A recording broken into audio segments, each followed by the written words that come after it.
Hey there guys, it's Mrs. R, back again with another mini vlog. So in this vlog, tara, samahan niyo kami pumunta ng Manila.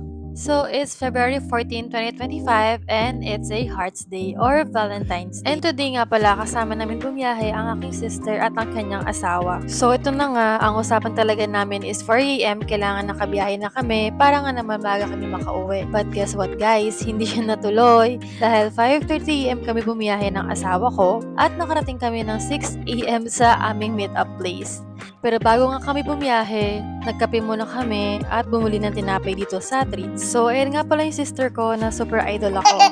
Guys, wala na ako masabi. So, we're on our way on Manila and then dito kami dumaan muna sa Pampanga kasi ang plan namin, papasok kami ng NLEX and then pag malapit na sa Manila, si brother-in-law na yung magdadrive. Wow, brother-in-law, grabe, ang bilis ng panahon, samantalang dati, kailan lang nag-aaway na kami ng palit ko kung sino maghugas ng plato at nagtuturuan kung sino magsasaing. But look at us now, we are both married. So, going back, bakit nga ba kayo pupunta ng Manila? So, for now guys, secret muna siya. Pero one thing is for sure, it's one of our investment para sa future namin. Alam niyo ba guys, na medyo meron kaming regret kung bakit ngayon lang namin naisip mag-invest. Ngayon lang namin naisip na gawin tong mga bagay na ganito. Wala lang, parang naisip ko lang na kung dati pa namin to ginawa, eh di sana ngayon meron na siyang resulta. Pero I do believe pa rin naman na it always God's time. So baka nga hindi siya para dati. Siguro kasi alam ni Lord na hindi ko siya ma-handle ng maayos. And syempre, we're always grateful kasi meron mga ganitong opportunity na ibinibigay sa amin si Lord. Hindi man madalian, pero step by step, magkakaroon din to ng resulta. So we're here at Makati City. Tama ba? I'm not familiar on the place, pero kasi ang sinearch namin is Makati. So dito siya, so dyan kami makikipag-deal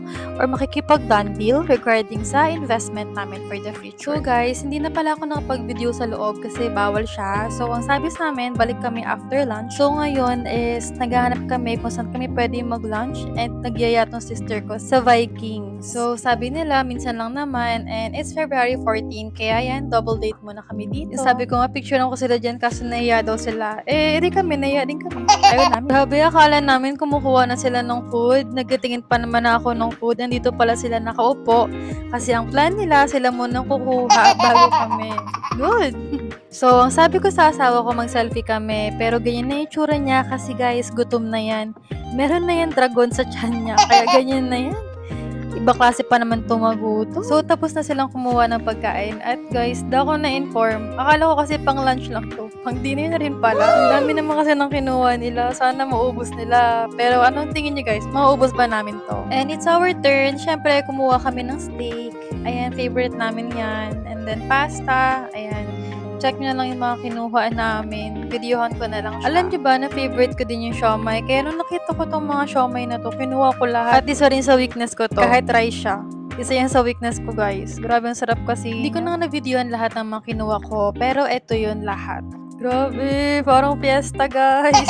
At dahil gutom na nga kami, ayan, away-away muna kami, kakain muna kami. Ay, joke lang pala, kailangan pa na mag-take ng selfie. Ayan, kahit kinis-nanis na yung asawa ko niyan sa akin, alam ko. Dahil kakaulit ko ng picture. Pero syempre, asawa niya ako, wala siya magagawa kundi umuo sa lahat ng gusto ko. Charot!